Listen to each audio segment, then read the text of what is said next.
I invoke my Fifth Amendment right to silence. Today, we are diving into the most guarded secret in America.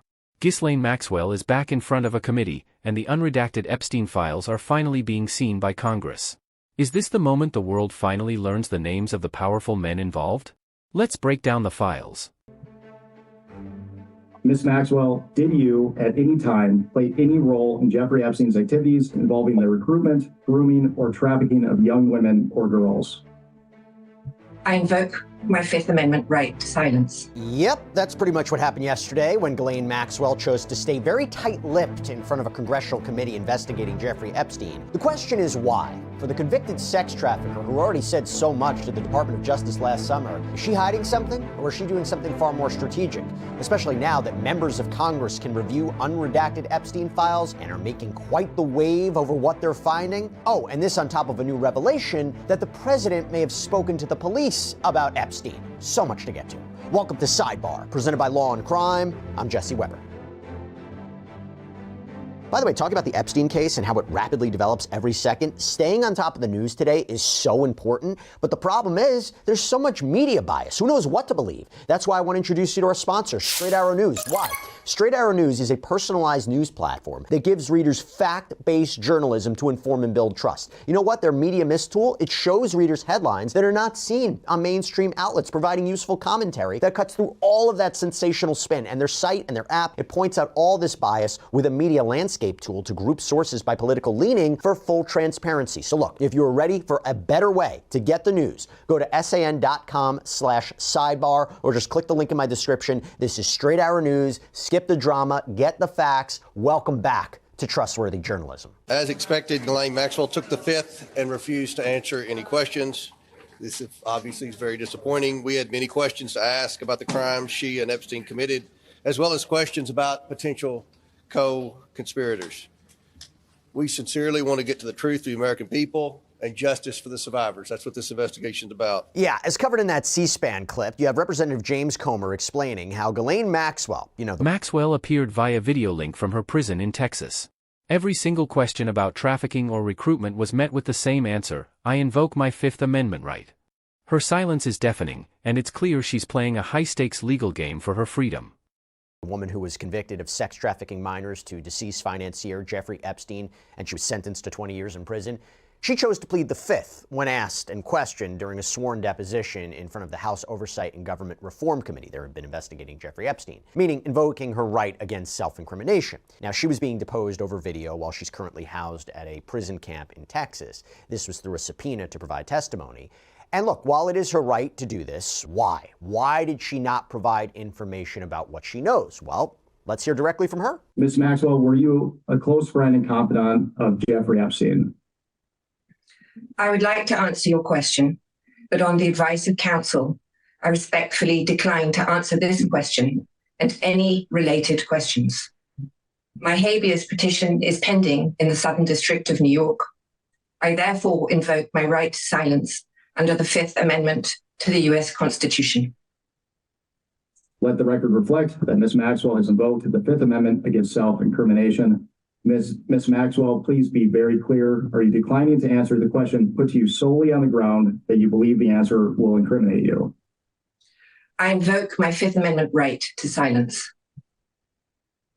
Ms. Maxwell, did you, at any time, play any role in Jeffrey Epstein's activities involving the recruitment, grooming, or trafficking of young women or girls? I invoke my Fifth Amendment right to silence.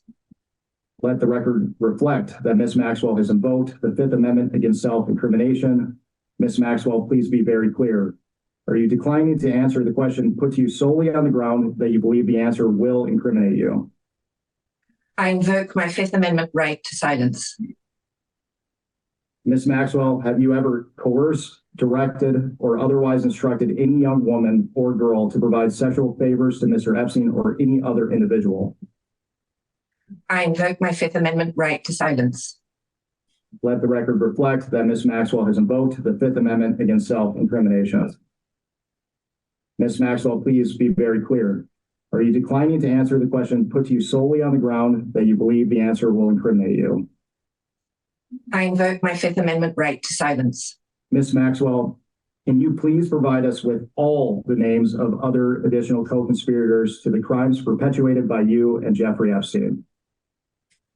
I invoke my Fifth Amendment right to silence. And it pretty much went like that. Now, on one hand, as she said, her attorneys may have told her, look, don't say anything right now because any admission or denial. Maxwell's lawyers are making a bold move.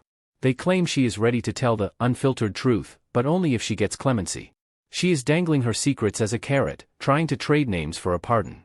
But many in Congress believe she is too dangerous to ever be let out. Could affect your pending habeas corpus petition being heard. That's a very special kind of legal filing. It's requesting a new trial or having her conviction or sentence thrown out. Slightly different than an appeal. As I mentioned on a previous sidebar, she basically argued that she discovered new evidence, including what her attorney said were the existence of secret settlements with 25 men that she claims were hidden from her and her team. And if she knew about it, maybe she would have called these people as witnesses at trial. Now, her attorney actually requested that her testimony in front of this committee be delayed until the habeas petition was resolved. Actually, listen to what her attorney David Marcus said yesterday in a prepared opening statement that was obtained by Politico. Here's a portion. If this committee and the American public truly want to hear the unfiltered truth about what happened, there is a straightforward path. Ms. Maxwell is prepared to speak fully and honestly if granted clemency by President Trump. And clemency could be, a commutation of her sentence. It could be a pardon, a reprieve of some kind. You're basically relaxing the punishment or the conviction in some way. So she looks like she wants to get out of prison. Quote, only she can provide the complete account. Some may not like what they hear, but the truth matters. For example, both President Trump and President Clinton are innocent of any wrongdoing. Ms. Maxwell alone can explain why, and the public is entitled to hear that explanation.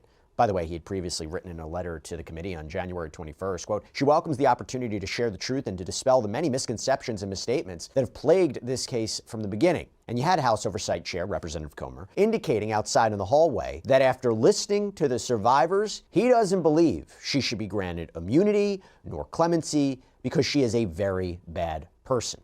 But Comer also said, this isn't done yet. They have more people scheduled to testify, including the Clintons. Take a look at this clip from C-SPAN. We can confirm we have 5 more depositions in the book scheduled for the Epstein investigation. On February 18th, Lex Wexner, who is a financial client of Epstein and I believe the former CEO of Victoria's Secret. February 26th, we have former Secretary of State Hillary Clinton. February 27th, former President Bill Clinton. March 11th, Richard Kahn, Epstein's accountant, and March 19th, Darren Endike, Epstein's lawyer. So we will continue to move forward and try to get answers for the American people. And remember, even if Maxwell were to be granted protection, can she even be believed? Is she going to say whatever she needs to say? Remember, she was awfully chatty back in July of last year when she spoke with Deputy Attorney General Todd Blanche in a 2-day interview. So this is what we could imagine she would testify to if she was granted some sort of clemency. While Maxwell stays silent, the documents are starting to speak. For the first time, members of Congress have seen the names that were previously blacked out. Bipartisan representatives are now calling out the DOJ for protecting influential men whose names should have been public long ago. From the president. Let's play part of that exchange from last summer. Do you have recollection of you ever recruiting a masseuse from Mar-a-Lago spa to go give a private massage to Mr. Epstein? I've never recruited a masseuse from Mar-a-Lago for that, as far as I remember. I can't ever recollect doing that. Do you remember specific names of individuals who did send letters or who did contribute? It's been so long. I want to tell you that I don't remember. Did you ever observe President Trump receive a massage? Never. Do you know whether, for example, President Clinton ever received a massage? I don't believe he did. Always an issue of her credibility, especially considering she was brought up on a perjury charge back in the day for allegedly lying during a 2016 deposition. Okay, you couple all of that with what happened yesterday. So the day of her testimony was the same day that members of Congress could go to the DOJ, the Department of Justice, and look at the unredacted Epstein files. This has been a bipartisan effort, okay? You have Representatives Thomas Massie, Ro Khanna, 2 different sides of the aisle. They claimed that after reviewing the files, it was clear that men are being protected here. Massey said, quote, "What I saw that bothered me were the names of at least 6 men that have been redacted that are likely incriminated by their inclusion in these files. It took some digging to find them. I would like to give the DOJ a chance to say they made a mistake and over-redacted and let them unredact those men's names. That would probably be the best way to do it." And according to CNN, the DOJ, seemingly under this bipartisan pressure, did unredact some names. But I will tell you, you even saw this back and forth between Deputy Attorney General Todd Blanche and Massey, all on X yesterday. So Massey, for example, posted, "This is well-known retired CEO. DOJ should unredact this. Why did they redact it?" And then you had Deputy AG Todd Blanche respond, "The document you cite has numerous victim names. We have just unredacted Les Wexner's name from this document, but his name already appears in the files thousands of times. DOJ is hiding nothing." How about this one? At Representative Ro Khanna and I just spent 2 hours at DOJ viewing the mostly unredacted Epstein files. 4 of the 18 redacted names on this document are men born before 1970. DOJ needs to explain why they are redacted unless they were just randoms in a lineup. And then you had Todd Blanche responding, "The document you cite has numerous victim names. We have just unredacted all non-victim names from this document. The DOJ is committed to transparency." Now, to add context here, okay, so the DOJ was permitted to do the following under the Epstein Files Transparency Act, right? The law that compelled the DOJ to turn over all of the Epstein files. There is a massive disparity in the files. While some claim there's no concrete evidence of trafficking to other powerful men, others point to secret settlements and redacted emails. It raises a disturbing question: was the evidence spoiled, or was it intentionally hidden from the public? Possession. So it says the Attorney General may withhold or redact the segregable portions of records that, quote, "contain personally identifiable information of victims, depict or contain child sexual abuse materials, would jeopardize an active federal investigation or ongoing prosecution, provided that such withholding is narrowly tailored and temporary, depict or contain images of death, physical abuse, or injury of any person, or contain information specifically authorized under criteria established by an executive order to be kept secret in the interest of national defense or foreign policy." But I want you to listen, for example, to what Jamie Raskin said yesterday in this C-SPAN clip. For example, Mr.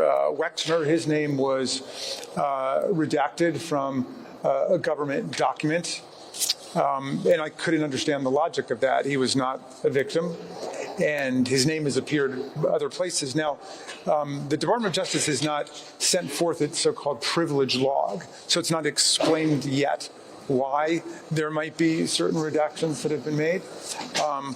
I saw one document which was an email that was sent by Jeffrey Epstein to Ghislaine Maxwell, which was the forward of an email that he had received from some of his lawyers giving an account of a conversation between Epstein lawyers and Trump lawyers and others about what had taken place during that 2009 period. It was during the period of the 2009 investigation. And Epstein's lawyers synopsized and quoted Trump as saying that that Jeffrey Epstein was not a member of his club at Mar-a-Lago, but he was a guest at Mar-a-Lago, and he had never been asked to leave.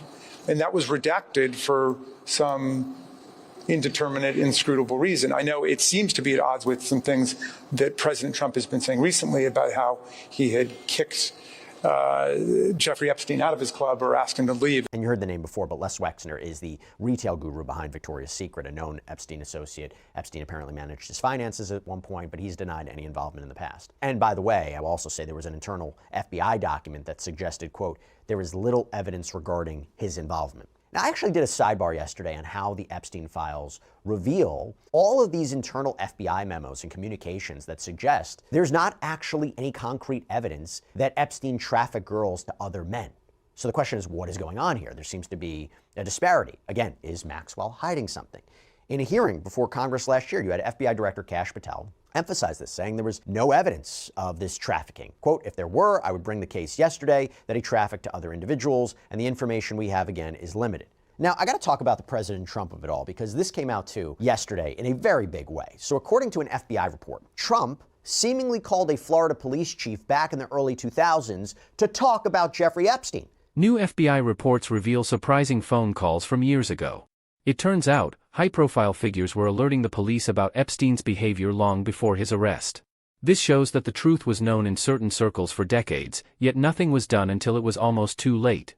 The document says, quote, Donald Trump told Redacted that he threw Epstein out of his club. Trump called the PBPD to tell him, thank goodness you're stopping him. Everyone has known he's been doing this. Trump told him people in New York knew Epstein was disgusting. Trump said Maxwell was Epstein's operative. Quote, she is evil and to focus on her. Trump told Redacted that he was around Epstein once when teenagers were present, and Trump, quote, got the hell out of there. Trump was one of the very first people to call when people found out that they were investigating Epstein. Now, the name of this person that was interviewed is redacted, but based on information provided in the report, CNBC identified the interviewee, and other outlets, I believe, did as well, as former Palm Beach Police Chief Michael Reeder, and he had retired by the time the FBI sat down with him in 2019. This is after Epstein had died in his prison cell or his jail cell. And it's interesting because this account arguably corroborates what Epstein apparently wrote author Michael Wolff in an email, which came out in a prior release. Quote, Redacted worked at Mar-a-Lago. She was the one that accused Prince Andrew. Trump said he asked me to resign. Never a member ever. Of course, he knew about the girls as he asked Ghislaine to stop. By the way, at the same time, Trump has denied knowing about what Epstein was up to. And there was at one point he even said he kicked him out of Mar-a-Lago for stealing employees. So the bottom line is, what do we make of all this? Is this what Maxwell was allegedly afraid to talk about? Okay, let's discuss. Let me bring in Dave Arenberg, former Palm Beach County State Attorney, to talk more about this. Dave, always good to see you. Okay, let's start with Maxwell. Did she invoke the Fifth to protect her from jeopardizing her habeas corpus petition, or is she hiding information? Well, I think both. Two things can be true at the same time, Jesse. First, she does have an appeal out there, a habeas appeal. Her direct appeal was rejected by the U.S. Supreme Court. I don't think she has much of a shot on her habeas appeal, but she does have the right to invoke the Fifth. But also at the same time, she wants to protect herself and others from what she knows. She has still to this day never revealed what she knows. She has always denied that she and Jeffrey Epstein ever did anything inappropriate. That's why, by the way, she was charged with perjury in the first Trump administration for lying under oath that she never saw Jeffrey Epstein engage in anything inappropriate. So she is a professional liar. We should not believe anything she ever says. And here she is, not just trying to protect herself, but also trying to ensure that her best chance of getting released from prison, which would be a pardon or a commutation by President Trump, is still out there. She did not want to answer any questions about Donald Trump, and she did not want to respond to any question with the Fifth. So, for example, she took the Fifth at the beginning, saying, I'm taking the Fifth, I'm not answering any questions. She did not want the embarrassment of being asked, did you ever see Donald Trump engaged in anything criminal with Jeffrey Epstein? And her respond with, I take the Fifth. That's a bad look. Why should we expect that she would say anything different than what she said to Todd Blanche, where she said,